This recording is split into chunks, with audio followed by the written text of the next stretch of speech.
আসসালামু আলাইকুম, কেমন আছো বন্ধুরা? আশা করি সবাই ভালো আছো। আলহামদুলিল্লাহ আমি তো ভালো আছি, কিন্তু আমার গাছপালার অবস্থা খারাপ। এই যে বেগুন গাছের অবস্থা, বেগুন গাছটা। আর সবচেয়ে কষ্টের বিষয় হচ্ছে আমার এই মরিচ গাছটা।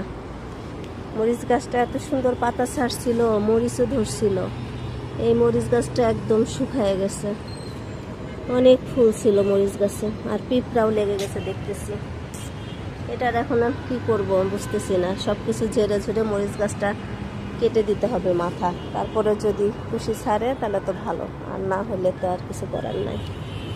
আর এখানে ঢাকা দিয়ে রাখছিলাম, এটা বেগুন গাছ মনে করে।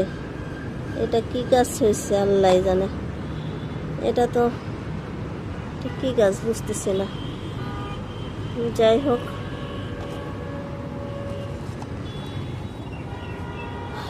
এই হলো অবস্থা। সব গাছপালা তো মরে গেছে, সব গাছে পিঁপড়া লেগে গেছে।